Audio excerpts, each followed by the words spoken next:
বলেই ফোন কেটে দিয়ে ফোন সুইচ অফ করে দিল। মামুনের খুব রাগ হচ্ছে, কেন যে তার আবারও তানহার সাথে দেখা হলো। মামুন তো তানহার আশা বাদ দিয়ে দিয়েছিল। ঘুরে ফিরে আবার সেই তানহার কাছে পড়ে গেছে মামুন। আর কোনো কিছু না ভেবে মামুন ঘুমিয়ে পড়ল। তানহার তো আবারও সেই রাগ উঠে গেল। মামুনের এত বড় সাহস, তার ফোন কেটে দিয়ে ফোন বন্ধ করে রাখলো। তানহা মনে মনে বলতেছে, এর জন্য শাস্তি পেতে হবে তোকে মামুন। এভাবে পরের দিনটাও কেটে গেল। আজকে পিকনিকে কক্সবাজার যাওয়ার দিন। সবাই যে যার মতো অফিসের সামনে এসে হাজির। কিন্তু সবাই যে যার মতো পরিবারের লোকজন নিয়ে এসে হাজির অফিসের সামনে। কেউ বাবা মা, কেউ বউ, কেউ স্বামী, কেউ ছোট ভাই বোন, কেউ প্রেমিক, কেউ প্রেমিকাকে নিয়ে হাজির কক্সবাজার বলে কথা। এখানে গেলে নাকি আইফোন পাওয়া যায়। সবাই এসেছে। গাড়ি ছাড়ার সময়ও হয়ে গেছে, কিন্তু আমাদের নায়কের খবর নেই।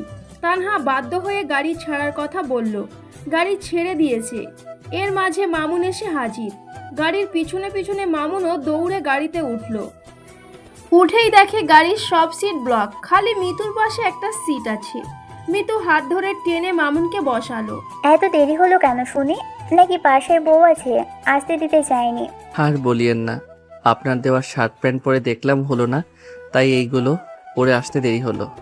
বাহ, এই পোশাকে তো তোমাকে সেই মানিয়েছে। পছন্দ আছে তোমার। ধন্যবাদ। বলেই মুচকি মুচকি হাসলো মামুন। ম্যাম তো সেই রেগে গিয়েছিল, তোমার জন্য অপেক্ষা করে দেখলো যখন তুমি নেই, তখন তো ম্যাম সে কি রাগ। আচ্ছা ম্যাম, কোথায় কোন গাড়িতে উঠছে? আরে ম্যাম তো আমাদের পিছনের ওইদিকে সিটে বসেছেন। ভাতিস তোমার জন্য এই সিটে রেখেছিলাম, না হলে পুরো পথ দাঁড়িয়ে যেতে হতো তোমাকে। আবারও আপনাকে ধন্যবাদ মিস মিতু। হয়েছে, আর ধন্যবাদ দিতে হবে না তোমাকে। গানের তালে তালে হাততালি দাও আর আনন্দ করো। আপনারা আনন্দ করুন, আমি বরং একটু চোখটা বন্ধ করে থাকি। অনেক দৌড়ে এসেছি। মিতু সহ গাড়িতে থাকা সবাই আনন্দ করতেছে। মাঝে মাঝে মিতু মামুনের গায়ে হেলে পড়তেছে। তানহা তার সিট থেকে উঠে এসে দেখে আরো জ্বলে যাচ্ছে। কিছুই বুঝতে পারতেছে না সে কি করবে এখন। মিতু তো মামুনের গায়ে বারবার উল্টে পড়তেছে, তবুও মামুন তাকে সরিয়ে দিতেছে না। এবার তানহা রেগে তাদের সিটের সামনে এসে দাঁড়ালো। মামুন তো চোখ বন্ধ করেই আছে। আরে ম্যাম, হঠাৎ সিট রেখে এখানে এসে দাঁড়ালেন যে? কোনো কি সমস্যা? আসলে আমার পাশে যে মেয়েটা বসেছে ওর একটু সমস্যা। আচ্ছা, তার আগে বলেন, আপনি কি গাড়িতে বমি করেন নাকি? না ম্যাম, করি না তো। আমার তো জার্নি করতে খুব ভালো লাগে। আমি তো বমি করি, আর ওই মেয়েটা এইসব বমি করা দেখলে নাকি বমি করে। তাছাড়া জানলার পাশে এসে বসেছে, সরতেও চাইছে না। তাই বলছিলাম কি, আপনি যদি এই সিটে যেতেন তাহলে আমার জন্য ভালো হতো। ম্যাম, বুঝেন তো, আমি মামুনকে পছন্দ করি। কেমন করে যায় বলুন? মুখে বললেও ইশারায় জানালো তানহাকে। আচ্ছা, আপনি ওখানে যান, আমি মামুন সাহেবকে বলে দিব আপনার মনের কথা। তানহা রাগ করলেও নর্মালভাবে বলল কথাটা। কিন্তু পরে আবারও এখানে এসে বসবো আমি, ঠিক আছে? সিট আপনার যখন খুশি এসে বসিয়েন। আমার বমি করা হয়ে গেলে আর কোনো সমস্যা নেই। মিতু সিট ছেড়ে দিয়ে তানহা সিটে গিয়ে বসলো। আর মনে মনে ভাবতেছে, ইস, ম্যাম আমার মনের কথা মামুনকে বলে দিবে। নিশ্চয়ই ম্যামের কথাই না করতে পারবে না। এমনিতেও মামুন ম্যামকে অনেক ভয় করে। তানহা সিটে বসেই সেই রাগ হয়ে গেল। মামুন চোখ বন্ধ করার পর কখন যে ঘুমিয়ে গেছে মামুন বুঝতেই পারেনি।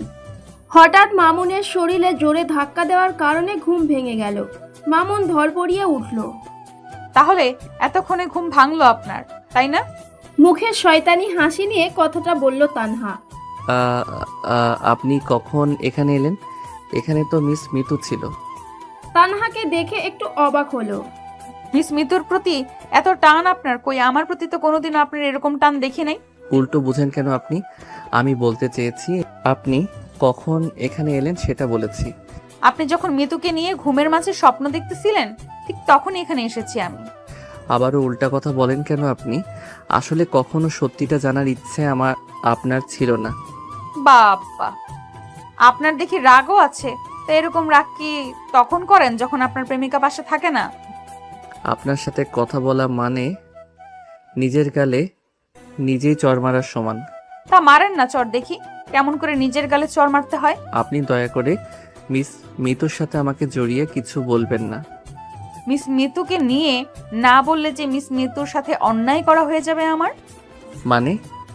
অবাক হলো মামুন। মানেটা হলো মিস মিতু এই সিটটাতে আমাকে বসতে দিয়েছেন যাতে আপনাকে বলতে পারি মিস মিতু আপনাকে অনেক ভালোবাসে, আপনাকে নিয়ে হাজারো স্বপ্ন দেখতেছে সে, আর এই ভালোবাসার কথা বলার জন্য আমাকে সিট ছেড়ে দিয়েছে। কি যাতা কথা বলতেছেন আপনি আমাকে? আমি বললে যাতা হয়ে যায় নাকি? পরশু রাতে তো কত কথা শুনিয়ে ফোন কেটে রেখে দিলেন, তাও বন্ধ করে। আর আজকে তো মিস মিতু নিজেই বলে গেল, আর বিশ্বাস না হলে ডাক দেই তাকে। ম্যাম, আপনি যা ভাবছেন তার কিছুই নেই আমাদের মাঝে। তা কিছুই যদি না থাকবে, অফিসের এত এত মেয়ে থাকতে, এত এত ছেলে থাকতে, আপনারা দুজন সব সময় সুপার গ্লোয়ের মতো জোড়া লেগে থাকেন যে। মানুষ বলে না যতটা রটে কিছুটা বটে। আপনাকে বোঝাতে পারবো না আমি, কিন্তু সত্যি এটাই যে তার সাথে সহকর্মী ছাড়া আমার কোনো সম্পর্ক নেই। এখন যদি মিস মিতু আমাকে ভালোবাসে বা ভালোবাসার চোখে দেখে, সেটা তার সমস্যা, খুব তো ফোনে বড় বড় কথা বলছিলেন, এখন কেন এমন করতেছেন শুনি? আমার নয়। আপনি যেরকম করেন সেখানে আমাকে চুপ থাকতেই হয়। এর কারণে সেদিন ফোন কেটে দিয়ে বন্ধ করে রেখেছি। ম্যাম, বিশ্বাস করেন, মিস মিতুর সাথে আমার কোনো দিন কোনো ক্ষণে একজন ভালো সহকর্মী ছাড়া অন্য কোনো সম্পর্ক নেই। আচ্ছা, বিশ্বাস হচ্ছে না, তবুও যখন বলতেছেন বিশ্বাস করে নিলাম। তো এবার বলুন, আসতে এত দেরি হচ্ছিল কেন? সত্যি কথাটা বললে বিশ্বাস করবেন না আপনি। হায় রে, আমার সত্যবান ব্যক্তি রে। তা শুনি, কি এমন সত্যি ঘটনার জন্য আসতে দেরি হলো? আপনার ভয় আসতে দেরি হয়েছে, কারণ সেদিন রাতে তো রাগে চড় মেরে মুখের উপর শপিং ব্যাগগুলো দিয়ে আসলেন। এখন এগুলো যদি পরে না আসতাম তাহলে আল্লাহই ভালো জানে সবার সামনে কি করতেন। ভুলে অন্য পোশাক পরেছিলাম, পরে মনে পড়লো আপনার দেওয়া শার্ট প্যান্ট ঘড়ি সানগ্লাসের কথা। এবার বুঝেন? তখন মিতুকে মিথ্যা বলেছিল মামুন। তা কবে থেকে ভয় পান আমাকে শুনি? দয়া করে চুপ থাকুন, আর পারলে আনন্দ করুন। আমি একটু চোখ বন্ধ করে ঘুমাতে চাই। কেন, রাতে কি কারোর সাথে প্রেম করেছেন নাকি যে বাসে উঠে ঘুমাতে হবে? আপনার সাথে কথা বলাই আমার দোষ হয়েছে। মামুন পকেট থেকে ইয়ারফোন বের করে কানে দিয়ে গান শুনতে লাগলো আর চোখ বন্ধ করলো। তানহা তা দেখে মুচকি মুচকি হাসতে লাগলো। কতদিন পর এভাবে মামুনের কাছে বসে এভাবে কথা বলল তানহা।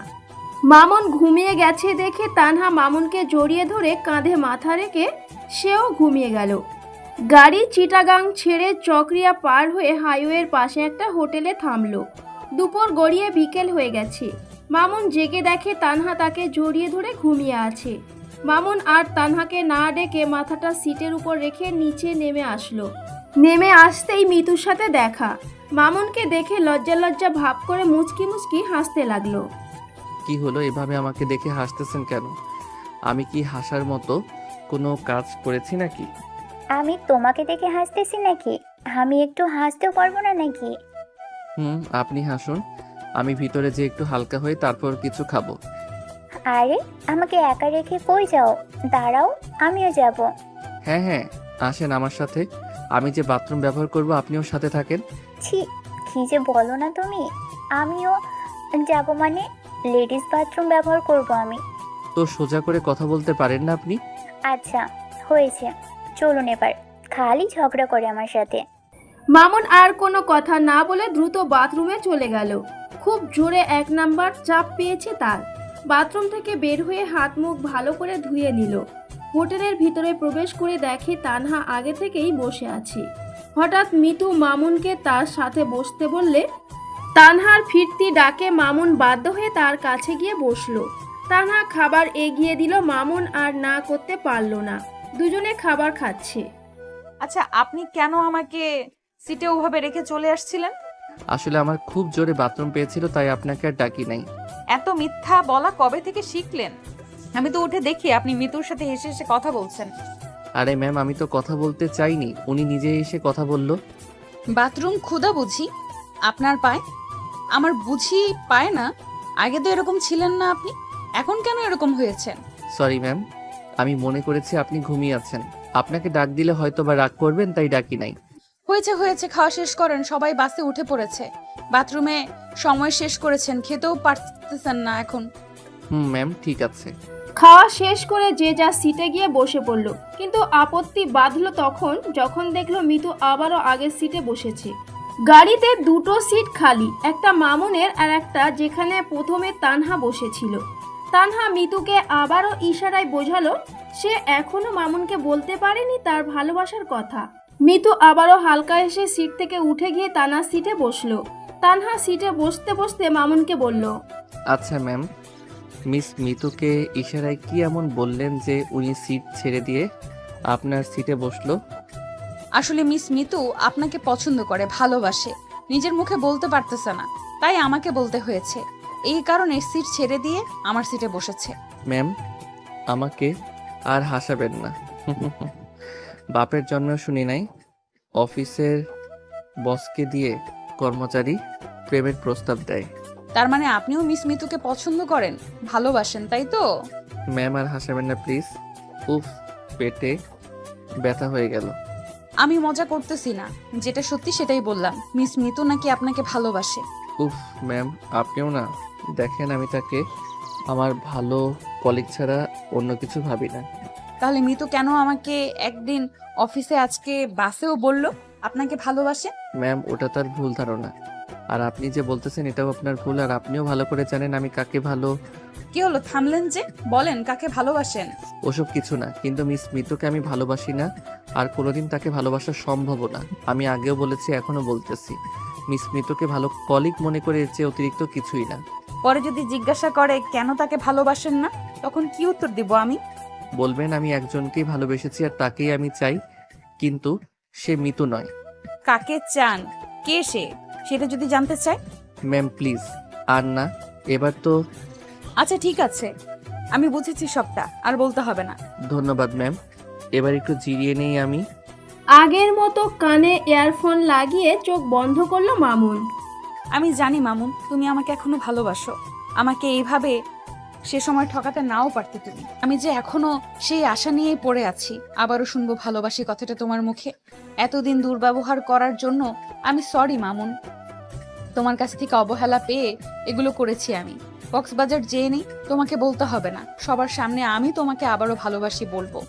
আমি যে এখনো তোমাকে আগের মতোই ভালোবাসি। কিছুক্ষণ বাইরের দিকে তাকিয়ে থাকতে থাকতে তানহার চোখেও ঘুম চলে আসলো। আবারও সে মামুনকে জড়িয়ে ধরে ঘুমিয়ে গেল। বাস যখন কক্সবাজার হোটেলের সামনে এসে দাঁড়ালো তখন প্রায় সন্ধ্যা ঘনিয়ে রাত হয়েছে। তানহা চোখ মেলে দেখে সে মামুনকে জড়িয়ে ধরে আছে। তা দেখে কিছুটা লজ্জা পেল তানহা। তানহার ডাকে মামুনের ঘুম ভাঙে। বাসগুলো থেকে সবাই নেমে হোটেলের সামনে দাঁড়িয়ে রইল। তানহা আগে থেকেই হোটেলের রুমগুলো বুক করে রেখেছিল।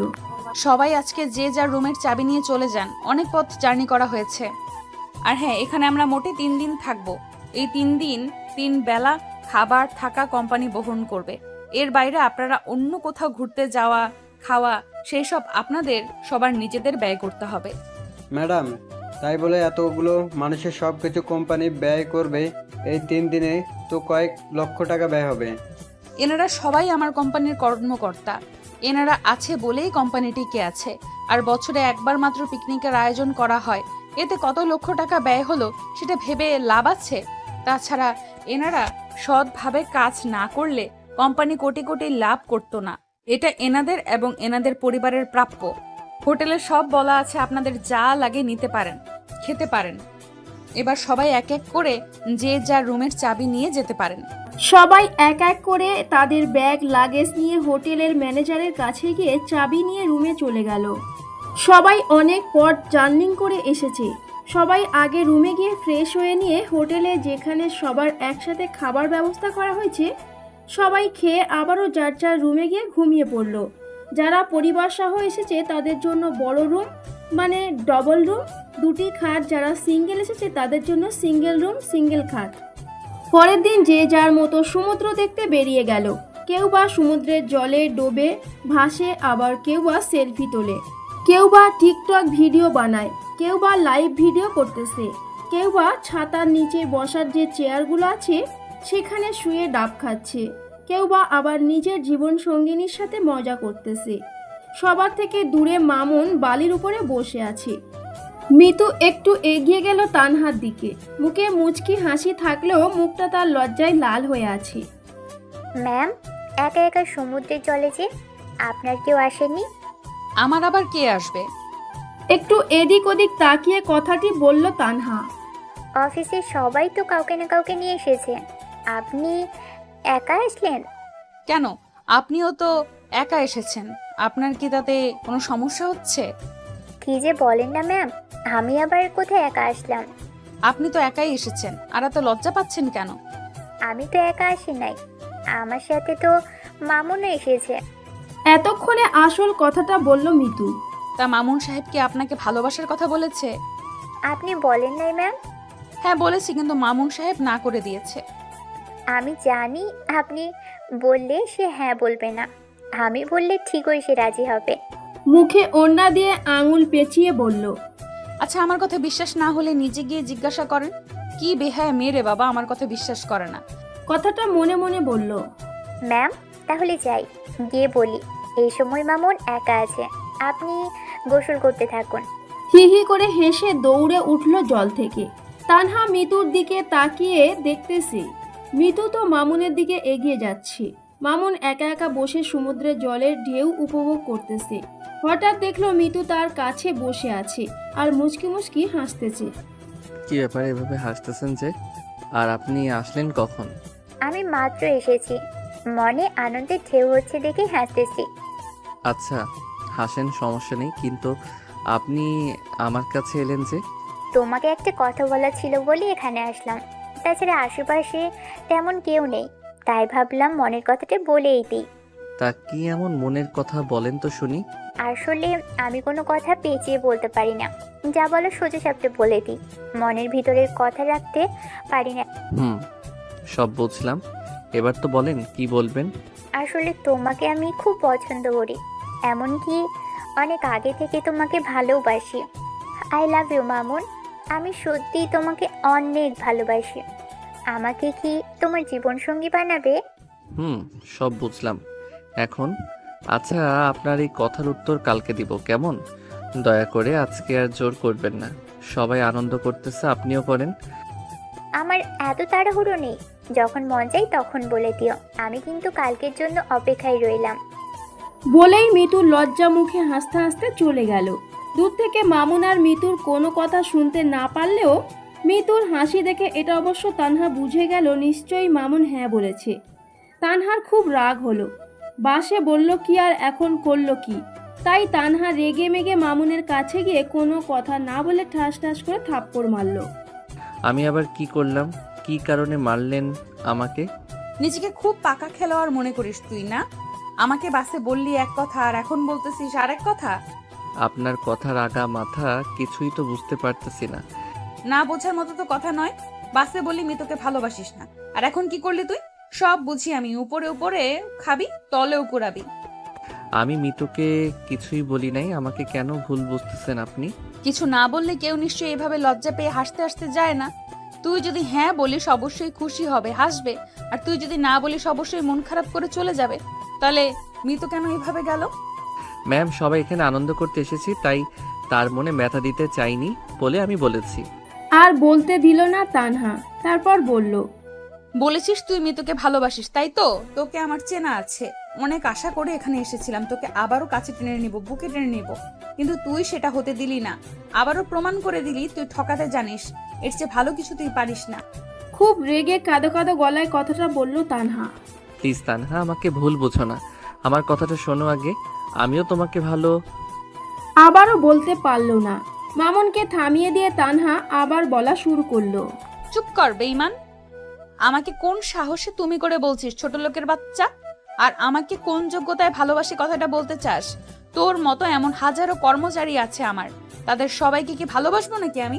তানহা, তোমার যা মন চাই বলো, কোনো সমস্যা নাই। আগে তো আসল কথাটা শুনবে নাকি? ভালো একাই তুমি বাসো নাই, আমিও বেশে। ঠাস ঠাস করে আবারও দুটো দিল। ছোট লোকের বাচ্চা, চুপ কর। আর একবার যদি তুমি করে বলেছিস তোর জিভ টেনে ছিঁড়ে ফেলবো। আর তোকে আমি ভালোবাসবো এটা তুই কোন স্বপ্নে ভেবেছিস, ছোট লোক কোথাকার? আমার সম্পত্তি দেখে তোর এখন ভালোবাসা বেড়ে যাচ্ছে? বুঝতে পারি নাই ম্যাম, আসলে আমার ধারণা ভুল। আমি মনে করেছি আপনিও হয়তো আমাকে চান, কারণ আপনার আচরণ, আপনার দেওয়া গিফট, বাসে আমাকে জড়িয়ে ধরে ঘুমানো, মিস মিতুকে সাথে দেখলে জেলাস হওয়া। আসলে আমি সরি ম্যাম, এরকম ভুল আর হবে না। এই ছোট লোকের বাচ্চা জীবনেও আপনার নাম মুখে নেবে না, আর তুমি করে বলা কিংবা ভালোবাসার কথা কিছুই বলবে না। আমাকে অনেক মেহেরবানি দেখিয়েছেন, এর জন্য আপনাকে অসংখ্য ধন্যবাদ। এই ছোট লোকের বাচ্চাকে চাকরি দিয়ে কাজ করিয়ে খুব বড় উপকার করেছেন। মাটিতে হাঁটু গেড়ে বসে কেঁদে মনে মনে বলল, ভাবতেও পারি নাই মামুন তুমি আবারও আমার সাথে বেইমানি করবে। কত আশা করেছিলাম তোমাকে নিয়ে, সেই তুমি আবারও আমাকে ভুল প্রমাণ করালে। তোমার জন্য এই তানহা কি করে নাই একটা বারও কি তোমার মনে পড়ে না? মনে পড়লেও কি আর না পড়লেও বা কি, কারোর উপকার কি স্বীকার করার মতো মন আছে তোমার? তোমার শিরায় শিরায় তো বেইমানি আর ঠকানো ভরা। কেঁদে কেঁদে যেতে মনে মনে বলল, তানহা, তোমাকে আজকে সব সত্যিটা জানাতে চেয়েছিলাম, তাই তো সবার থেকে দূরে বসেছিলাম কখন তুমি আসবে আর কখন তোমাকে সত্যিটা বলবো। কিন্তু দেখো তানহা, কি পোড়া কপাল আমার, মুখে সত্যিটা আসলেও তা প্রকাশ করতে পারলাম না। হ্যাঁ, ভালো নাই বা বাসো, সত্যিটা শোনো। সত্যিটা শোনার পর যদি এভাবে অপমান করে বলতে কথাগুলো, তাও মেনে নিতাম। কিন্তু কোন সত্যি কোন ঘটনা না শুনেই মুখে যা আসলো তাই বললে। আগে তো এরকম ছিলে না তুমি। আর কারো কোনো ভয় নেই, আর 2 মাস মাত্র, এরপর সবাইকে মুক্ত করে চলে যাব। যত পারো অপমান করে নিও, যত পারো আঘাত করে নিও, আমি আর কোনো বাধা দিব না। আর তো মাত্র 2 মাস। মামুন কাঁদতে কাঁদতে চোখের পানি মুছে হোটেলে নিজের রুমে চলে গেল। তানহা তখনও সেখানে হাঁটু গেড়ে বসে কেঁদেই যাচ্ছে। ইস, একটুর জন্য 2 মানুষ আপন হতে পারল না। সত্যি তো, এটাই মেয়ে হোক বা ছেলে, নিজের মনের মানুষের সাথে অন্য কাউকে কেউ কখনো সহ্য করতে পারে না। মামুন রুমে ঢোকার আগে ম্যানেজারকে বলে গেল তাকে যেন কেউ ডিস্টার্ব না করে, তার রুমে খাবার দেওয়ার প্রয়োজন নেই। রুমে ঢুকেই মামুন তানহা আর তার অতীতে ফিরে গেল। কি হলো মামুন, এখনো বের হসনি? একটু পর তো বাস ছেড়ে দিব। বাবা, এই তো হয়ে গেছে, আমি রেডি। বাবা মামুন, শহরে যাচ্ছিস পড়াশোনা করার জন্য, নিজের শরীরের দিকে খেয়াল রাখিস, ঠিক মতো খাওয়া দাওয়া করিস, আর সময় করে আমাদেরকে ফোন দিস। মা, চিন্তা করো না, তোমাদের সকলের আশা পূরণ করে তবেই বাড়ি ফিরব। আর আমাকে নিয়ে চিন্তা করতে হবে না। নিজেদের শরীরের দিকে নজর দিও, আমার জন্য দোয়া করিও মা। মাকে জড়িয়ে নিল। সন্তানের জন্য মা বাবার দোয়া সব সময় থাকে বাবা। ভাই, ফিরে আসার সময় আমার জন্য নতুন বই নিয়ে এসো। আচ্ছা, ঠিক আছে। আর তোমরা দুজন শোনো, বাবা মায়ের সাথে সব কাজে সাহায্য করবে, তাদেরকে কোনো প্রকার চাপ দিবে না। আর 2 ভাই বোন মন দিয়ে পড়াশোনা করবি, নিজেদের শরীরের যত্ন নিবি, বাবা মায়ের সেবা করবি। চল চল, দেরি হয়ে গেল, বাস ধরতে হবে। মামুনের বাবা মামুনকে নিয়ে বাস কাউন্টারের দিকে গেল। রাস্তায় বাবা ছেলের অনেক কথা হলো। বাবা, আমার পড়াশোনার জন্য জমি বন্ধক রাখতে গেলে কেন? আমি তো এখানে যে কোনো বিশ্ববিদ্যালয়ে ভর্তি হতে পারতাম। আমার পড়াশোনার টাকার জন্য একে একে সব চাষি জমি বন্ধক রাখতেছো তুমি। আমার খুব ইচ্ছে ছিল পড়াশোনা করব, চাকরি করব, কিন্তু আমি তা পারি নাই। তাই বলে আমার ছেলে পড়বে না তা হবে না। তাছাড়া তুই অনেক ভালো ছাত্র, তোর সব শিক্ষক বন্ধু এলাকার মানুষ সবাই বলে তোকে এই গ্রামে এইভাবে রাখি কি করে। তুই উচ্চশিক্ষা অর্জন করে ভালো চাকরি করবি, নিজের পায়ে দাঁড়াবি, এটাই আমি চাই। তাই বলে পাবলিক ভার্সিটিতে ভর্তি করে দিবে? এখানে কত খরচ হয় তা জানো বাবা? তোমার সব জমি যে নষ্ট হয়ে যাবে। তাই বলে তুই গ্রামে এইভাবে রাখবো নাকি? আর তুই পড়াশোনা শেষ করে চাকরি করে সব জমি ফিরিয়ে দিবি, আবার আমি বেঁচে আছি, যা করার মন চায় করবি। আমি না থাকলে তখন তো এমন আনন্দ করতে পারবি না, হাসি খুশিও থাকতে পারবি না। আমি যা পারি নাই তুই তা সব করবি। তোর বাবা তোর সাথে সব সময় আছে। বলে সবকিছু আমার পিছনে খরচ করবে?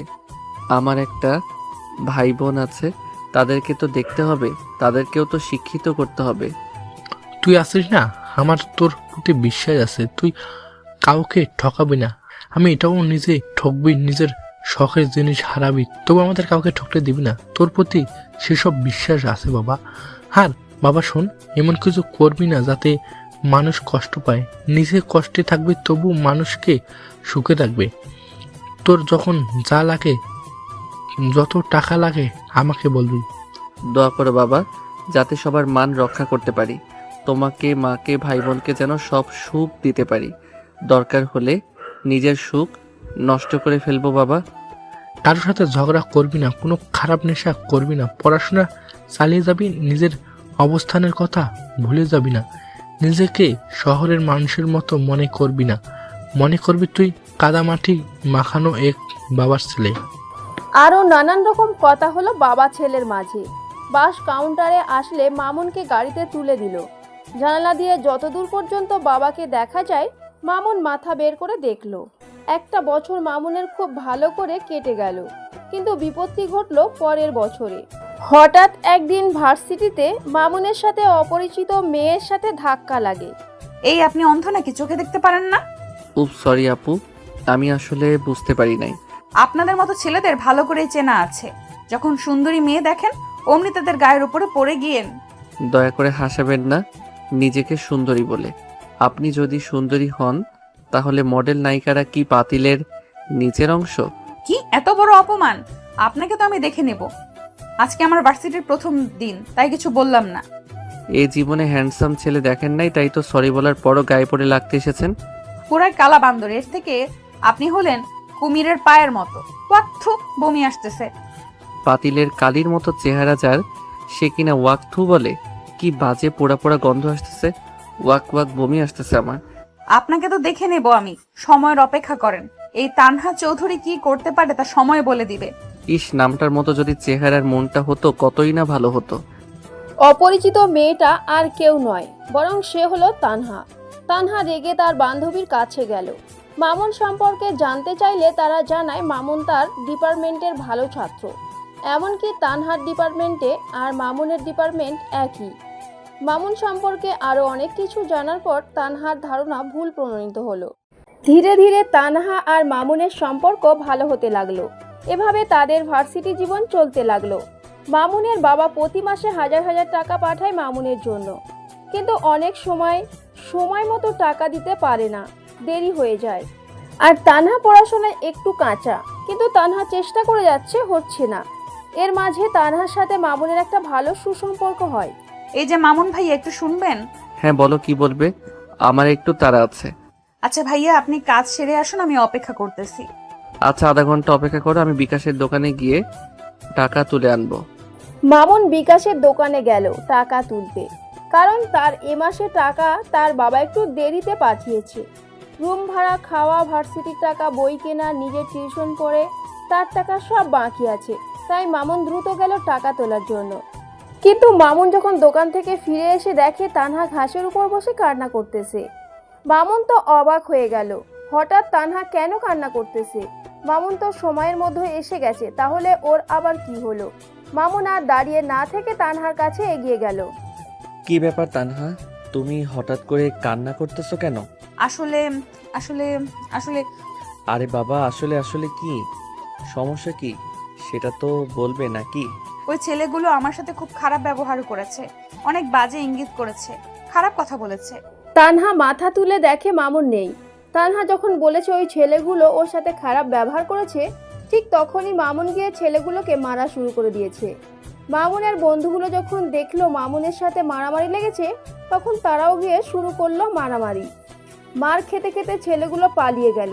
তানহা অবাক হয়ে তাকিয়ে রইল মামুনের দিকে। মামুনের বন্ধুগুলো মামুনকে জিজ্ঞেস করতেছে, মামুন, ওরা কি করছিল তোর সাথে রে? আর বলিস না, তানহার সাথে ওরা নাকি খারাপ ব্যবহার করেছে। দোস্ত, আগে বলবি না কেন? সালাদেরকে আরও মারতাম। কত বড় সাহস আমরা ডিপার্টমেন্টের মেয়েদের সাথে এমন কাজ করে। আচ্ছা, এবার চল তানহার কাছে যাই। তারা সবাই আবারও তানহার কাছে আসলো। এবার আর তানহার চোখে পানি নেই, মুখে আছে হাসি তার। এবার তানহার বন্ধু বান্ধবীগুলো আসলো তানহার কাছে। এরপর যদি এরকম কোনো কিছু করার চেষ্টা করে, সাথে সাথেই আমাকে জানিয়ে দিবি। আচ্ছা দাদা, বলে দিব। ওরা আসলে এরকমই, একা কোনো মেয়েকে দেখলে টিচ করতে ছাড়ে না। ওদের ব্যাপারটা প্রশাসনিক বিভাগকে জানাতে হবে। এভাবে ক্যাম্পাসে তারা এরকম কাজ করে এগুলো মেনে নেওয়া যায় না। কি রে তানহা, কি হয়েছে? কিছুই তো বুঝলাম না। আসলে কিছু ছেলে যাদেরকে আমি চিনি না তারা আমাকে একা পেয়ে কত বাজে কথার বাজে ইঙ্গিত করতেছিল। এক্ষুনি তোর ভাইকে ফোন করে সব জানিয়ে দে, এরপর বুঝবে কার সাথে তারা খারাপ ব্যবহার করেছে। বুঝলাম না, তানহার ভাই মানে? ভাইয়া, তানহার ভাই তো বড় মাপের নেতা আর বড় বিজনেসম্যান। ওনার অনেক ক্ষমতা আছে, নিমিষেই ওই ছেলেগুলোকে শেষ করতে তার সময় লাগবে না। কিন্তু আমি তো জানতাম তানহা ঠিক আমার মতোই মধ্যবিত্ত পরিবারের মেয়ে। আপনি ভুল জানেন ভাইয়া, আমাদের মতো তানহাও বড় ঘরের সন্তান, কিন্তু তানহার মাঝে কোনো অহংকার নেই। তানহা পড়াশোনা একটু কাঁচা বলে এই ভার্সিটিতে দিয়েছে, না হলে ইংল্যান্ড কানাডায় পড়াশোনা করতো। তানহার আপুও তো কানাডায় পড়াশোনা করে। চুপ করবি তুই, শুধু বলেই যাচ্ছিস। ভাইয়া কাউকে কোনো বলতে হবে না।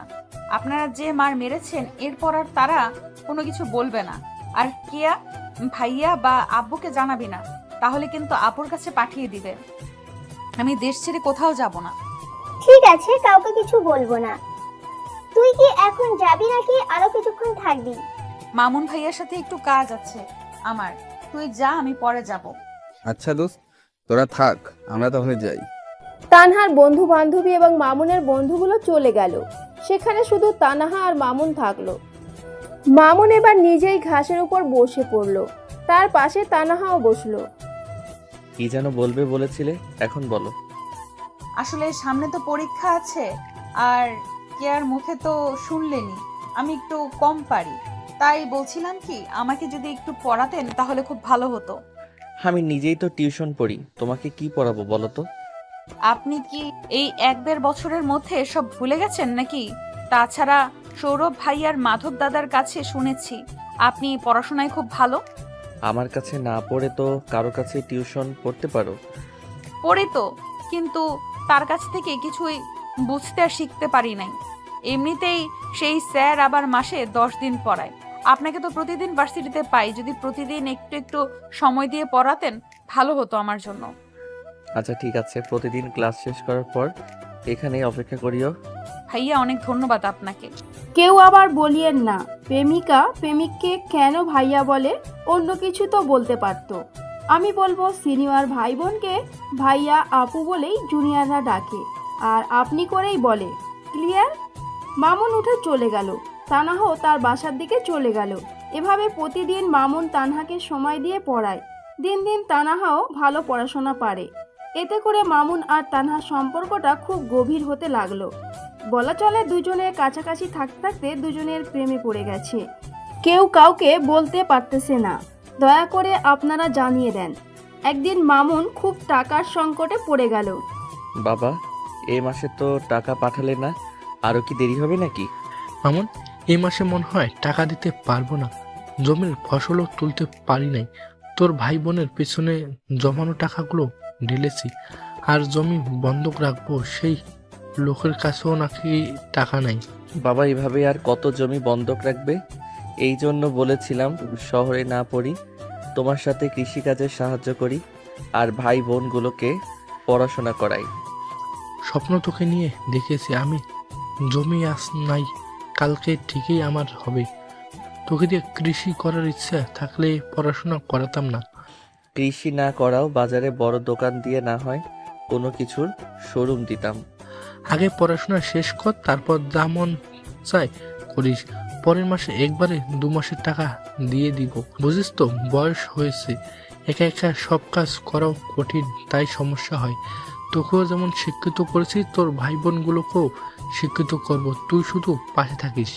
ঠিক আছে বাবা, শরীরের যত্ন নিও আর সবার দিকে খেয়াল রাখিও বাবা। আমি আমার চেষ্টা মতো পড়াশোনা করে যাব, শিক্ষিত হয়ে তোমার স্বপ্ন পূরণ করব আমি। তোর কথা শুনে মনটা ভরে গেল বাবা। খাওয়া ঠিক মতো করিস, শরীরের যত্ন নিস, আর পড়াশোনা ভালো করে করিস। ঠিক আছে বাবা, আজকে তাহলে রাখি, পরে আবার কথা হবে। মাকে আবার এসব জানিও না, মন খারাপ করবে। মামুন ফোন রেখে দিল। যেভাবে হোক এই মাসটা তার চলতে হবে। মামুনের এভাবে দিনের পর দিন যেতে লাগলো। তো একদিন মামুন তানহাকে পড়াচ্ছে। তো তানহা শুধু মামুনের দিকে তাকিয়ে দেখতেছে। এই বিষয়টা মামুন বারবার লক্ষ্য করতেছে। তানহা পড়া না পড়ে আমার দিকে এভাবে কেন বারবার দেখতেছো? না এমনি, তার আগে আপনার সম্পর্কে একটু জানতে চাই। আমার সম্পর্কে তো সব জানো, আর কি জানতে চাও? আপনারা পরিবারে কতজন, মানে কে কে আছে, আর আপনাদের আয়ের উৎস কি? আর একটা কথা, আপনার কি কোনো গার্লফ্রেন্ড আছে? আমার পরিবারে 5 জন, মা বাবা, একটা ছোট ভাই আর একটা বোন। সবাই গ্রামে থাকে। আর আয়ের উৎস কৃষি। আমাদের নিজেদের চাষের জমি আছে অনেক। আমার কোনো গার্লফ্রেন্ড থাকলে তো জানতে পারতে। আপনাকে অনেক দিন থেকে একটা কথা বলতে চাই, কিন্তু বলা হয় না, তাই সিদ্ধান্ত নিয়েছি আজকেই বলবো। তাহলে বলে ফেলো, সমস্যা নেই। আপনার সাথে প্রথম যেদিন দেখা হয়, কথা হয়, তখন মনে হয়েছিল খুব খারাপ একজন ছেলে আপনি। পরে যখন সবার কাছে আপনার সম্পর্কে শুনলাম, আপনার সঙ্গে মিশলাম, তখন ধারণা পাল্টে গেল। এরপর আমাকে পড়ানোর টুকিটাকি বিষয় খেয়াল রাখা, কেউ কিছু বললে আমাকে তার সাথে মারামারি করা, আমাকে সব সময় আগলে রাখা, এবং শেষে আপনার সাথে মিশতে মিশতে একটা অন্যরকম অবস্থা হওয়া। অন্য অবস্থা মানে? আর থামলে কেন? এতদিন মিশতে মিশতে আপনাকে আমার পছন্দ হয়ে গেছে, এমনকি আপনাকে খুব ভালোবেসে ফেলেছি আমি। সত্যি বলছি, আপনাকে আমি ভীষণ ভালোবাসি। এটাও জানি আপনিও আমাকে ভালোবাসেন, সাথে এটাও জানি আপনি কখনো নিজের মুখে বলবেন না। তোমার সব কথাই ঠিক আছে, কিন্তু আমার পক্ষে তোমার সাথে রিলেশনশিপে যাওয়া সম্ভব না। কেন সম্ভব নয়? আমি কি দেখতে খারাপ নাকি বদমেজাজি, অহংকারী? তুমি অনেক ভালো একটা মেয়ে, কিন্তু আমার পক্ষে সম্ভব না। এরপর আর এই কথাগুলো আমাকে বলিও না। আমি আজকে গেলাম, আজ আর পড়াবো না। মামুনের মুখে না উত্তর শুনে তানহা সেখানেই কান্না শুরু করে দিয়েছে। তানহার বিশ্বাস ছিল মামুন রাজি হবে, কিন্তু হলো তার উল্টো। তানহা বড় আশা করেছিল মামুন তার প্রস্তাবে রাজি হবে। তানহা যে মামুনকে অনেক বেশি ভালোবেসে ফেলেছে। তানহা একা একা বসে কান্না করতেছে দেখে কেয়া তানহার কাছে এগিয়ে আসলো। আমি আগেই বলেছিলাম মামুন ভাই রাজি হবে না। তোকে আগেই বলেছি মামুন ভাই অন্যদের মতো না। এর আগেও কত মেয়ে মামুন ভাইকে পত্র দিয়েছে, প্রপোজ করেছে, তবুও সে রাজি হয়নি। আমি সত্যিই মামুনকে অনেক ভালোবাসি কেয়া। প্লিজ তুই কিছু একটা কর, মামুনকে যে আমার লাগবেই। তোর সব দিক ঠিক আছে, কিন্তু তোর জেদটা অনেক বেশি। তুই কি বুঝিস না মামুনকে কতটা ভালোবাসি আমি? তোকে তো সব আগেই জানিয়েছি। মামুন এত ভালো দেখেই তো তাকে ভালোবাসি, পছন্দ করি, বারবার তার কাছে আসি। আজকে তো আর কোনো কথা বলা সম্ভব না, কালকে দেখি। আজকে প্লিজ আর কান্না করিস না। আর তোর বাসায় জানলে কি হবে ভেবে দেখেছিস? আমি কালকে তোর হয়ে মামুন ভাইয়ের সাথে কথা বলবো। এখন প্লিজ চল। কেয়ার কথা মতো চোখের জল মুছে তানহা বসা থেকে উঠল। কেয়া সারা পথ তানহাকে বুঝিয়ে তার বাসায় নিয়ে গেছে। এমনকি তানহা অনেক রাত অবধি কেয়াকে ফোন করে কান্না করেছে। পুরো দিন রাত কোনো কিছু মুখে তোলেনি তানহা। সকাল হতে দেরি, তানহা ভার্সিটিতে আসতে দেরি করলো না। অনেক সময় পর কেয়া তার বন্ধু বান্ধবী আসলো। তারপরে মামুনের বন্ধুরা সবাই আসলো। তানহা কেয়াকে ধাক্কা দিয়ে ওদের কাছে পাঠিয়ে দিল। মামুন ভাই, আপনার সাথে একটু কথা ছিল, প্লিজ যদি শুনতেন। আচ্ছা, দ্রুত বলো, একটু পরে ক্লাস শুরু হয়ে যাবে। মামুন ভাই, কালকে তো তানহা আপনাকে বলেছে ভালোবাসার কথা, সেই কথাটা আমিও বলতে এসেছি। প্লিজ ভাইয়া, আজকে আর না করবেন না। কিয়া, এটা কোনো সিনেমা নয়। একজনকে চাইলাম আর তাকে পেয়ে গেলাম। তানহার পরিবার কত বড়, আর আমরা হলাম মধ্যবিত্ত। তাদের সাথে কি আমার যায়, তুমি বলো? আপনার কথাটা ঠিক আছে, কিন্তু তানহা তো ওরকম মেয়ে না। জানেন ভাইয়া, কালকে আপনি না করার পর থেকে এখনো পর্যন্ত সে কান্না করে যাচ্ছে। কালকে থেকে এখনো পর্যন্ত কোনো খাবার খায়নি। দেখেন একদিনের চেহারা কি করেছে। আচ্ছা, তানহাকে ডেকে নিয়ে আসো, আমি বুঝিয়ে বলতেছি। দোস্ত, তানা কিন্তু সত্যি খুব ভালো মেয়ে, তাকে তুই আর না বলিস না। তানহার মতন মেয়ে এই যুগে পাওয়া ভাগ্যের ব্যাপার মামুন। তুই বরং রাজি হয়ে যা, আজ না হয় কাল তো প্রেম করবি। তোরা বুঝতে পারতেছিস না, এই সম্পর্কের শেষটা কখনো ভালো হবে না রে। এর মাঝে তানহা চলে আসলো। ভাইয়া, আপনারা কথা বলুন দুজনে, আমরা সবাই বরং এখন ক্লাসে যাই। আপনাদের বিষয়টা আপনারা ঠিক করে নেন। তানহা, আমি না বলেছি বলে তুমি কান্না করবে, খাওয়া বন্ধ করবে? এগুলো কেমন পাগলামি শুনি? তুমি কি বোঝো না নিজের ভালো? এত কথা শুনতে চাই না, আগে বলেন আমাকে ভালোবাসেন কি না। প্লিজ ঠান্ডা হও, এখানে বসো। দেখো তানহা, তুমি সোনার চামচ মুখে নিয়ে জন্ম নিয়েছো, আর আমি চাষির ঘরে জন্ম নিয়েছি। তুমি বলো, এই সম্পর্ক কি কেউ মেনে নিবে? কারো মানা লাগবে না, আমি মেনে নিলেই হলো। তুমি আছো আবেগের বশে তানহা। তুমি জীবনেও এমন আলিশান জীবন ছেড়ে আমার মতো মধ্যবিত্ত পরিবারে থাকতে পারবে না। তোমার পরিবারের কেউ মেনেও নিবে না। আমি আবেগে নেই, বাস্তবে সজ্ঞানে আছি। আপনি পাশে থাকলে সব জায়গায় নিজেকে মানিয়ে নিতে পারবো। আর আমি বাসার সব কাজ করতে জানি, আমার মা সব কিছু শিখিয়ে দিয়েছে আমাকে। আমি আর 8-10টা বড়লোক ঘরের মেয়েদের মতো নই। তানহা, আমি যে তোমাকে পছন্দ করি না তাও কিন্তু ঠিক। আমিও ভালোবাসি তোমাকে, কিন্তু তোমার ভাই বাবা তারা জীবনেও মেনে নিবে না। ধরো এখন যদি সম্পর্কে যাই আমরা, আমাদের শেষটা মধুর হবে না। দুজনের ক্যারিয়ার আছে, আমার বাবা মা আমাকে নিয়ে স্বপ্ন দেখে, আমার জন্য তারা সব কিছু শেষ করতেছে। আর এই মতো অবস্থায় তোমাকেও পেলাম না, পরিবারও শেষ হলো, সেটা কি চাও? বিশ্বাস করেন, আপনাকে ছেড়ে কখনো কোনোদিন যাব না। দরকার হলে নিজের পরিবারের বিরুদ্ধে যাব। আমার পছন্দকে আমার বাবা মা ভাই বোন সবাই মেনে নেয়। তারা যদি নাও মানে, আপনার হাত ধরে আপনার সাথে চলে যাব। বিশ্বাস করেন, আপনি আমার স্বপ্ন পূরণ করুন, আমি কোনো চাপ দিব না। আপনার বাবা মায়ের স্বপ্ন পূরণ করুন, আমি বাধা দিব না। কিন্তু আপনার সাথে সারা জীবন থাকতে চাই, এতটুকুই। কেঁদে কেঁদে বলে মামুনের পায়ে পড়ল। জীবনে অনেক পাগল দেখেছি, তোমার মতো পাগল দেখি নাই আমি। ঠিক আছে, আমি রাজি, আমিও তোমাকে ভালোবাসি তানহা, কিন্তু আমার সব রকম পরিস্থিতিতে তোমাকে পাশে চাই, সুখে দুঃখে কষ্টে আনন্দে সব সময়। আর আমার ক্যারিয়ার যাতে নষ্ট না হয়, বাবা মায়ের স্বপ্ন যাতে পূরণ করতে পারি। খুশিতে বসা থেকে উঠে মামুনকে জড়িয়ে ধরল। আমি তোমার পাগলি হয়েই থাকতে চাই সারা জীবন। আমি সব সময় সব রকম পরিস্থিতিতে তোমার পাশে থাকবো, কথা দিলাম। তোমার ক্যারিয়ার যাতে নষ্ট না হয় তাই আমি করব, এবং পরিশেষে এত এত ভালোবাসা দিব। তোমার জীবনের ধারণা পাল্টে দিব, আমি দেখিয়ে দেব সব বড়লোকের মেয়েরা এক হয় না। মামুন আর তানহার প্রেম জমে ক্ষীর। তানহা সব কিছু দিয়ে মামুনকে সাহায্য করে। মামুনের পড়াশোনার খরচ তানহাই দেয় বলা চলে। তানহা মামুনকে সব সময় আগলে রাখে, সব সময়ের জন্য নিজের চোখে চোখে রাখে, কোনো মেয়ের আশেপাশে ঘেঁষতে দেয় না। মামুনের সাথে থাকতে থাকতে পড়াশোনাটাও তানহার আরও ভালো হতে থাকে। এভাবে তাদের 2টি বছর কেটে যায়। হঠাৎ একদিন যা হলো, এভাবে তাদের দুজনের ভার্সিটির জীবন যেতে লাগলো। মামুন আর তানহার প্রেমের কথা কেয়া আর মামুনের বন্ধুরা জানে। তো হঠাৎ একদিন তানহা জেনে যায় মামুনের টাকার সংকট আছে। তাই তানহা নিজের বাসা থেকে টাকা নিয়ে এসে মামুনকে দেয়। এভাবে আর কতদিন তুমি আমাকে সাহায্য করবে তানহা? মন খারাপ করে কথাটা বলল মামুন। এটা সাহায্য বলতেছো কেন? এটা আমার ভালোবাসা। আমি চাই না আমার ভালোবাসার মানুষটা কষ্টে থাকুক। বিয়ের পর আমাকে না হয় ধীরে ধীরে পরিশোধ করে দিও। তোমাকে নিয়ে আমার ধারণা ভুল ছিল, কিন্তু বাস্তবে তুমি দেখিয়ে দিলে সব গার্লফ্রেন্ড এক হয় না। তুমিও আমাকে এত এত ভালোবাসা দিয়েছো, সেখানে তুমিও প্রমাণ করেছো সব ছেলেরা এক হয় না। সময় যত যাচ্ছে মনের ভিতরে ততই ভয় বেড়ে যাচ্ছে। ভয় কেন হচ্ছে শুনি?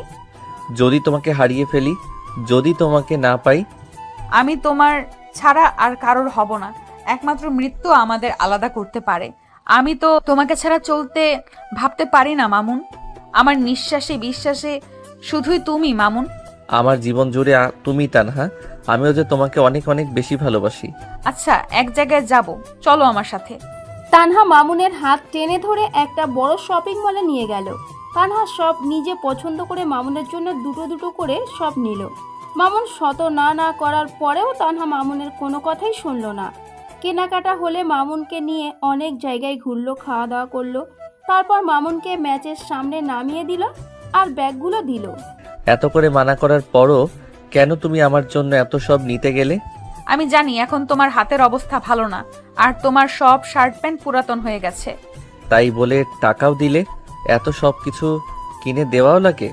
বিয়ের পর কোনো কিছুই তো আর আমি দিতে পারবো না। বিয়ের পর না হয় তুমি আমাকে এমন করে সবকিছু দিও। সত্যি তুমি একটা পাগলি। আমি খালি পাগলি না, তোমার প্রেমের পাগলি, তোমার জন্য পাগলি, তোমাকে পাবার জন্য পাগলি আমি। জানি তো, আমি এই পাগলিটার জন্য 1000 বছর বাঁচতে মন চায়। পাগলিটা যে সব রকম পরিস্থিতিতে আমার পাশে আছে, আমার সব দিক খেয়াল রাখতেছে, কেয়ার করতেছে। বড়লোকের মেয়ে হয়ে কি লাভ? এত টাকা পয়সা থেকে কি লাভ যদি আমার মনের মানুষের কাজেই আসতে না পারি আমি? হয়েছে, আর বলতে হবে না, এবার বাসায় যাও। আজ অনেক দেরি করে ফেলেছো তুমি। আচ্ছা যাচ্ছি, কালকে আবার দেখা হচ্ছে। তানহা চলে গেল। মামুন তানহার যাওয়ার দিকে তাকিয়ে আছে। মামুন ভাবতেও পারেনি তানহা তাকে এতটা পাগলের মতো ভালোবাসবে। মামুন ম্যাচে ঢুকে ফ্রেশ হয়ে বাড়িতে ফোন করে সবার সাথে কথা বলে নিল। তানহার সাথে মামুনের জীবনটা ভালোভাবেই পার হতে লাগলো। তাদের ভালোবাসায় কখনো কোনোদিন রাগ, অভিমান, চাহিদা, চাওয়া পাওয়া, সন্দেহ, বিচ্ছেদ ছিল না। কিন্তু কথায় আছে না, শকুনের চোখ পড়তে কতক্ষণ, তেমনি তাদের সম্পর্কের কথা সেদিনের সেই মার খাওয়া ছেলেগুলো জেনে যায়। তো একদিন তানহা মামুনের পছন্দের খাবার বিরিয়ানি নিজে হাতে রান্না করে নিয়ে আসে। তুমিও না এত পাগলামি করো না। উফ, কোনো দিন টাকা দিতেছো, শপিং করে দিতেছো, রান্না করে নিয়ে আসতেছো, এইসব কি প্রতিদিন ভালো লাগে? শোনো, দেহটা শুধু তোমার, সেটা ভেতরে থাকা আত্মাটা আমার। সুতরাং আমার মন যা চাইবে তাই করব, তোমার কোনো হুকুম চলবে না। আরে বাস, বলে কি, দেহ আমার আত্মা তার। ঠিকই তো বলেছি, মানুষ দুজন কিন্তু আমাদের আত্মা তো এক। এতে কোনো সন্দেহ আছে তোমার? সন্দেহ থাকবে কেন আমার পাগলি? তুমি তো আমার সব কিছু। তুমি কখনো ভুল বলো নাকি? এবার কথা না বলে হা করো, নিজের হাতে আজকে খাইয়ে দিব। এতদিন তো রান্না করে এনেছি, নিজে নিজে খেয়েছো। এই যে হা করলাম। তানহা নিজের হাতে পরম যত্নে মামুনকে খাইয়ে দিতে লাগলো। মামুনও আনন্দ সহকারে খেতে লাগলো। সবকিছু মামুনের কাছে স্বপ্নের মতো লাগে। ভাবতেও পারে না তার জীবনে এত সুন্দর মুহূর্ত আছে। মামুন খাচ্ছে আর তানহা মামুনের খাওয়া দেখতেছে। মনে হচ্ছে বিয়ে করা বউ তার স্বামীকে খাইয়ে দিতেছে। খাওয়া শেষ হলে তানহা তার ওড়না দিয়ে মামুনের মুখ মুছে দিল। খাওয়া শেষ হওয়ার পর মামুন বলতেছে, পেট ভরে তো খেলাম, কিন্তু আজকে আরো একটা জিনিস খেতে মন চাচ্ছে। কি জিনিস খেতে চাও বলো? আজকে বাড়তি হিসাবে মিষ্টি খেতে চাই। ঠিক আছে চলো, মিষ্টির দোকানে যাই। ওই মিষ্টি সেই মিষ্টি না। নিজের ঠোঁটে আঙুল দিয়ে দেখিয়ে দিল মামুন। ছি, কি অসভ্য!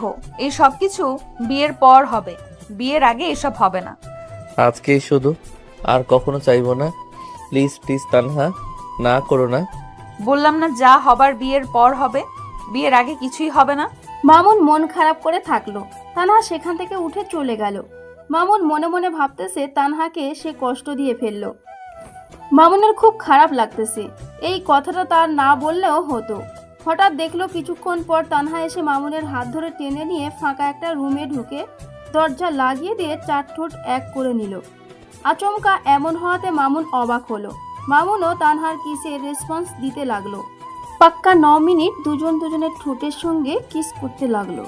যদি জানতাম কিস করলে এত মজা লাগে, তাহলে প্রথম যেদিন আমার জন্য খাবার নিয়ে এসেছিলে সেদিনই চাইতাম কিস। আর কখনো পাবে না মিস্টার, এটাই শেষ, বাকি সব হবে বিয়ের পরে। আমি তো মনে করেছিলাম রাগ করে চলে গেছো, কিন্তু তুমি আবার এসে এটা করবে ভাবতে পারি নাই। তোমার জন্য সব করতে পারি আমি। এই জায়গায় অনেকে ছিল, তাই তো উঠে দেখলাম কোথায় নিয়ে এসে তোমার মিষ্টি খাওয়ার ইচ্ছেটা পূরণ করে দিতে পারি আমি। আমি তো ভয় পেয়ে গিয়েছিলাম। এরকম মিষ্টি কি প্রতিদিন পাওয়া যায় না? না মিস্টার, এটা ট্রেইলার মাত্র, বাকি ছবি বিয়ের পরে হবে, বুঝলেন? বুঝেছি। বর্তমান বাংলা সিনেমা ঈদ ছাড়া হলে মুক্তি পাবে না। বিয়ে ছাড়া এমন মিষ্টি আর জুটবে না। মজা করা বাদ দাও, যা বলেছি তাই ঠিক। এবার চলো, কেউ এসে গেলে সমস্যা হবে আবার। তানহা নিজের কাপড় ঠিক করে নিয়ে আগে আগে বের হয়ে গেল। মামুনও পরে বের হয়ে গেল। তানহা বাসায় চলে গেল। মামুনও ম্যাচে চলে গেল। মামুন বিছানায় শুয়ে আজকের কথা বারবার ভাবতেছে আর নিজে নিজে হাসতেছে। মামুন নিজেও বুঝতে পারতেছে না সে আজ কি পেল। মামুনের খুব আনন্দ হচ্ছে। ঠিক এই মুহূর্তে মামুনের ফোনে কল আসলো তানহার। তুমিও কি আমার মতো আজকের ঘটনা ভাবতেছো নাকি মেরি জান? কান্না করতেছে খালি। কি হয়েছে তানহা? এভাবে কান্না করতেছো কেন তুমি? কি হয়েছে আমাকে বলো প্লিজ। এভাবে চুপ করে থেকে কান্না করো না, দয়া করে বলো কি হয়েছে। টেনশন হচ্ছে খুব এখন আমার। বাড়িতে সবাই জেনে গেছে তোমার আমার সম্পর্কের কথা। কি করব এখন, আমার মাথা কাজ করতেছে না, কি করব এখন? কে জানালো তোমার বাসায় আমাদের কথা? কে আবার? যাদেরকে তুমি মেরেছিলে তারা এসে ভাইয়াকে জানিয়ে দিয়েছে। এখন ভাইয়া আমাকে জোর করে হলেও অন্য জায়গায় বিয়ে দিয়ে আপুর কাছে পাঠিয়ে দিবে। তারপর নাকি 3 ভাই বোনকে আব্বুর সব সম্পত্তি ভাগ করে দিবে ভাইয়া, যে যার মতো করে ব্যবসা করব। কিন্তু সবকিছু পরিচালনা করবে আব্বু। আমি ওই শালাদেরকে আজ মেরে ফেলবো। তুমিও কোথাও যাবে না, ভাইয়া তোমাকে চেনে। তাই ওরা নাকি তোমার ছবি তুলে ভাইয়াকে দিবে, আর ভাইয়া নাকি তোমাকে দেখতে পারলেই তার লোক দিয়ে মেরে ফেলবে। তাহলে এখন উপায় কি তানহা? আমার মাথায় তো কিছুই আসতেছে না। তার আগে বলো তুমি আমাকে চাও কিনা, আর আমি যা বলবো তা মানবে কিনা। তোমাকে আমি চাই তানহা, আর তুমি যা বলবে তাই শুনবো আমি। তোমাকে পাওয়ার জন্য সব করতে পারি আমি। আমরা কালকেই বিয়ে করব। আমি একটা ঠিকানা দিই, এই জায়গায় সকাল সকাল চলে আসবে। বিয়ে করার পর আমি তোমার সাথে তোমাদের বাড়িতে যাব, নয়তোবা আলাদা কোনো জায়গায় চলে যাব। টাকা পয়সার কোনো চিন্তা করতে হবে না তোমাকে, সব কিছু আমি নিয়ে যাব। এতে করে আমাদের দুজনের আরামে সারা জীবন চলে যাবে। আচ্ছা ঠিক আছে, আমি সময় মতো চলে আসবো। তানহা ফোন কেটে দিয়ে ব্যাগে তার কাপড় ভরতে লাগলো। আলাদা একটা ব্যাগে টাকা আর গহনা ভরতে লাগলো। তানহা চায় না মামুন কোনো কষ্ট করুক, আর কষ্টের কারণে পরবর্তীতে তারা আলাদা হোক। তানহা রাতেই জানালা খুলে রশি বেঁধে নিচে নেমে পড়লো। তারপর সোজা কেয়ার বাসায় উঠলো আর কেয়াকে সব জানালো। পরের দিন তানহা ঠিকানা মতো চলে এসেছে। এখন শুধু মামুনের আশা বাকি। মামুন ও তানহার দেওয়া ঠিকানা মতো প্রায় এসে গেছে। সেই মুহূর্তে তার বাড়ি থেকে ফোন এসেছে। বাবা হঠাৎ ফোন করলে যে? ভাইয়া, বাবা মা দুজনে অ্যাক্সিডেন্ট করেছে। মায়ের অবস্থা বেশি ভালো না, তুই যত দ্রুত সম্ভব চলে আয়। আমরা 2 ভাই বোন কিছুই বুঝতে পারতেছি না, মনে হয় মাকে বাঁচানো যাবে না, আর বাবার অবস্থাও ভালো না। শহরে আসার আগে তার বাবা যা বলেছিল সব মনে পড়ে গেল। আমি এক্ষুনি আসতেছি, তোরা দুজন বাবা মায়ের সাথে থাক। ডাক্তার কি বলে তা শোন, কোনো চিন্তা করিস না, কাঁদিস না, আসতেছি। মামুন আর তানহার কাছে না গিয়ে নিজের বাড়ির দিকে রওনা হলো। তানহা অপেক্ষা করতে লাগলো। শেষে ফোন বের করে মামুনকে ফোন দিল, কিন্তু মামুন ফোন রিসিভ করতেছে না। শেষে মামুন ফোন বন্ধ করে রেখে দেয়। আজকে বাবা মা ভাই বোনকে বাঁচাতে নিজের জীবনটাই বিসর্জন দিল মামুন। পুরো 7 দিন 7 রাত তানহা মামুনের আশায় সেই জায়গায় ছিল, যদি মামুন আসে তাকে নিতে। এমনভাবে ছিল কেউ চিনতেও পারেনি। এমনকি তার ভাই, তার ভাইয়ের লোকগুলো খুঁজতে বেরিয়েও তার কাছে গিয়েও চিনতে পারেনি, কারণ তানহা বোরকা পরেছিল, দেখতে বয়স্ক মহিলার মতো লাগতেছিল। উপায় না পেয়ে তানহা ওই অবস্থায় মামুনের ম্যাচে যায়, খোঁজ নেয়। কেউ তার খোঁজ দিতে পারে না। মামুন এসে তার ভাই বোনের কাছে যায়। ভাইয়া, ডাক্তার অপারেশন থিয়েটারে নিয়ে গিয়েছে মা বাবাকে। ডক্টর বলছে রক্ত লাগবে অনেক, আর বারবার টাকার কথাও বলছে। তোরা থাক, আমি টাকার ব্যবস্থা করতেছি। মামুন বাড়ি এসে জমির কাগজপত্র নিয়ে এলাকায় যারা জমি বন্ধক নেয় আর কেনে তাদের কাছে গিয়ে বাকি সব জমি বন্ধক রাখে। টাকা নিয়ে হাসপাতালে গিয়ে টাকা জমা করে। এই 1 মাস মামুন খুব দৌড়ের উপর ছিল, ঠিকমতো খেতেও পারেনি। মামুনের মাথায় 1 মাসে একেবারে তানহার কথা মনে পড়েনি। 1 মাস বাদ তার বাবা সুস্থ হলে তার মা অসুস্থ থেকে যায়। বেঁচে থাকলেও মরার মতো বেঁচে থাকতে হবে।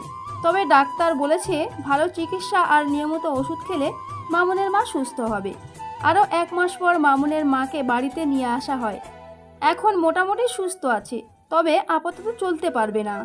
বাবা তাহলে এবার আমি যাই, এখন তো সব ঠিক আছে। আর শোনো বাবা, বাকি সব জমি বন্ধক রেখেছি। আমি শহর থেকে প্রতি মাসে টাকা পাঠিয়ে দিব, আর মাঝে মাঝে এসে তোমাদেরকে দেখে যাব। কোনো চিন্তা করো না তোমরা।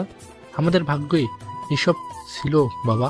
তোর পড়াশোনা শেষ না হতেই এখন তোকে ইনকাম করতে হবে। সাবধানে যাস আর সাবধানে থাকিস। মামুন সবার থেকে বিদায় নিয়ে আবারও শহরে আসে। এতদিন মামুন ফোন চালায়নি, তার ফোন বন্ধ ছিল। শহরে এসেই মামুনের তানহার কথা মনে পড়ে যায়। এত ব্যস্ততার মাঝে ওর সাথে কথা হয়নি, তাই মামুন ফোন বের করে তানহাকে কল করে, কিন্তু তানহার নম্বর বন্ধ। এবার কেয়াকে ফোন করে, কেয়ার নাম্বারও বন্ধ। ভার্সিটিতে গিয়ে মামুন ওর বন্ধুদের কাছে যায়। আরে মামুন, এতদিন কোথায় ছিলি? আর তোর ফোন বন্ধ কেন? এত ফোন করেছি, তোর তো কোনো খবরই পেলাম না। আসলে কি হয়েছে রে তোর? তাহনাকে কিয়া কতবার তোর কথা জিজ্ঞাসা করেছে, তোকে খুঁজেছে, কিন্তু আমরা কেউ তোর কথা জানতে পারি নাই। আসলে বাড়িতে এত বড় ঝড় গেল, একবারও জানাবি না আমাদেরকে? কি তোর বন্ধু না? আমাদের বললে কি হতো? ওই সময় খুব একা ছিলাম, মাথা কাজ করে নাই রে। সরি বন্ধু। এবার বলতো তানহা আর কিয়া কোথায়? তোর খোঁজ করার পর তানা আর কিয়াকে আমরাও দেখি নাই। কি বলিস তুই? বন্ধু তাহলে গেল কোথায়? কোনো বন্ধ তাদের? শুনেছে ভার্সিটি থেকে টিসি নিয়ে দুজনে নাকি চলে গেছে। তারপরে এটাও শুনেছি তানহা নাকি তার বোনের কাছে গেছে, তানহা আর একটা বান্ধবীর কাছে। এসব শুনেছি। সব আমার জন্য হয়েছে। আমি আমার ভালোবাসাকে নিজ হাতে হত্যা করেছি। বাদ দে বন্ধু, এখন আর কিছু করার নেই। তুই তোর পরিবারের কথা ভাব। আমরা দুজনে তোর জন্য কয়েকটা টিউশনের ব্যবস্থা করে দেব। পড়াশোনা শেষ হলে পরিবার চালাস। আমরা পড়াশোনা শেষ করে বিদেশে চলে যাব। তখন থেকে মামুন টিউশন করে পরিবার চালায়। চাইলেও নিজের শখ ইচ্ছা পূরণ করতে পারে না মামুন। এর ফাঁকেও তানহার নাম্বার ঠিকানার জন্য তার সব বন্ধু বান্ধবীর কাছে গেছে, কিন্তু কেউ তার ঠিকানা দিতে পারেনি। এরপর কোনো রকম পড়াশোনা শেষ করে মামুন ভাগ্যক্রমে তানহার বাবার অফিসে চাকরি পায়। তানহার ভাই বোন বিয়ে করে নিজেদের আলাদা আলাদা ভাগের ব্যবসা দেখাশোনা শুরু করে। বাকিটুকু ঘটনা তানহার কাছে শুনবো। কি বলেন আপনারা? দরজায় নক করাতে অতীত থেকে বর্তমানে ফিরে আসলো মামুন। মামুন চোখের পানি মুছে নিজেকে ঠিক করে তারপর দরজা খুলল। দরজা খুলে দেখে মিতু এসেছে। মামুন মিতুকে ভিতরে আসতে বলল। মিতু ভিতরে ঢুকে মামুনের বিছানায় বসলো। মামুন ওয়াশরুমে ঢুকে চোখে মুখে পানি দিয়ে বের হয়ে আসলো। সেই যে কালকে রুমে এসে ঢুকেছো আর আজকে 12টা বাজে, আমি এসে নক না করলে তো দরজা খুলতেই না। কি বলো তুমি? তোমার কি হয়েছে বলো তো? কালকে আসলে দুপুরে, দুপুর গড়িয়ে বিকেল, সন্ধ্যা, রাত হলো, আজকে সকাল হলো, এখন দুপুর হলো, তোমার কোনো খবর নেই। আসলে প্রচুর ঘুম ধরেছিল তো। আচ্ছা আপনি বসেন, আমি ফ্রেশ হয়ে আসি। মামুন ভাবতেই পারেনি কিভাবে এত সময় ভাবনার মধ্যে ছিল। মামুন ওয়াশরুমে ঢুকে গোসল করে ফ্রেশ হয়ে বের হলো। মামুনের চোখগুলো খুব লাল হয়ে আছে। মিতু সেটা খেয়াল করে দেখলো। মামুন রেডি হয়ে বের হবে এমন সময় মিতু বলতেছে, কি ব্যাপার মামুন, তোমার চোখগুলো ফুলে গেছে আর লাল হয়ে আছে। কালকে থেকে ঘুম দিলাম, চোখ তো লাল হবেই। ঘুমোলে চোখ লাল হয় এই প্রথম শুনলাম। দেখে তো মনে হচ্ছে সারা রাত কান্না করেছো। আরে না, গোসল করলাম, চোখে সাবান লেগেছিল তো, তাই আপনার কাছে এমন মনে হচ্ছে। আচ্ছা চলো, আজকে পাহাড় আর ঝাড়বন সবাই একসাথে যাব। তোমার জন্য সবাই অপেক্ষা করছে। আচ্ছা চলুন এবার তাহলে যাওয়া যাক। মিতু আর মামুন দুজনে একসাথে বের হলো। সবাই যে যার মতো আবারও গাড়িতে উঠে বসে আছে। হোটেল থেকে একটু দূরে যেতে হবে, তাই গাড়িতে করে যাচ্ছে। সবাই আগে পাহাড়ে গেল। সেখানে সবার খাবার ব্যবস্থা করা হয়েছে। সবাই যে যার মতো পিক তুলতেছে, ভিডিও করতেছে, ঘুরতেছে, আনন্দ করতেছে। আজকে তানহাকে একটু বেশি খুশি লাগতেছে। মামুন সবার থেকে দূরে পাহাড়ের উপরে বসে আছে। মামুনকে একা বসে থাকতে দেখে মিতু মামুনের কাছে গেল। হোটেল থেকে এখানে আসা পর্যন্ত দেখতেছি তুমি মন খারাপ করে আছো। তেমন কিছু না, বাড়ির কথা মনে পড়তেছে তাই। আপনি এখানে এলেন যে, যান আনন্দ করুন সবার সাথে। যার সাথে আনন্দ করব সে তো এখানে একা একা বসে আছে। মানেটা তো তোমার অজানা নয় মামুন। আমি যে তোমাকে পছন্দ করি, ভালোবাসি, সেটা কি আবার বলতে হবে? ও, অন্য মনস্ক হয়ে বলল। আজকে কিন্তু উত্তর দিতে চাইছো। এখন বলো, তুমি কি আমাকে ভালোবাসো? দেখেন মিস মিতু, যদি আমার জীবনে একজন না থাকতো তাহলে আপনাকে হ্যাঁ বলে দিতাম। আসলে আমি একজনকে খুব ভালোবাসি, সেও আমাকে অনেক ভালোবাসে। আমাকে মিথ্যা বলছো তুমি। তোমার জীবনে যদি কেউ থাকতো তাহলে তাকে এতদিনে আমি দেখতে পারতাম। কয়েক বছর থেকে একসাথেই চাকরি করি, কই একদিনও তো তোমার মুখে শুনলাম না, আর তাকে তো দেখলামও না। কে বলেছে? আপনি দেখেন, আপনি তাকে প্রতিদিন দেখেছেন, আপনার সাথে তার প্রতিদিন কথা হয়েছে। আজব তো, আমার সাথে দেখা হয়েছে, কথা হয়েছে, আর আমিই জানি না। যত সব ঢপ মারো আমার সাথে। আমাকে ভালোবাসি কথাটা বলতে এত কেন কথা ঘোরাচ্ছ তুমি? সত্যি আপনাকে আমি ভালোবাসি, পছন্দ করি আমার কলিগ হিসেবে। আর আমার জীবনের ভালোবাসা আর একজন, এটাই সত্যি। আপনাকে কষ্ট দিতে চাইনি বলে কালকে বলি নাই। এখানে আনন্দ করতে এসেছি, তাই আপনাকে কষ্ট দিতে চাইনি।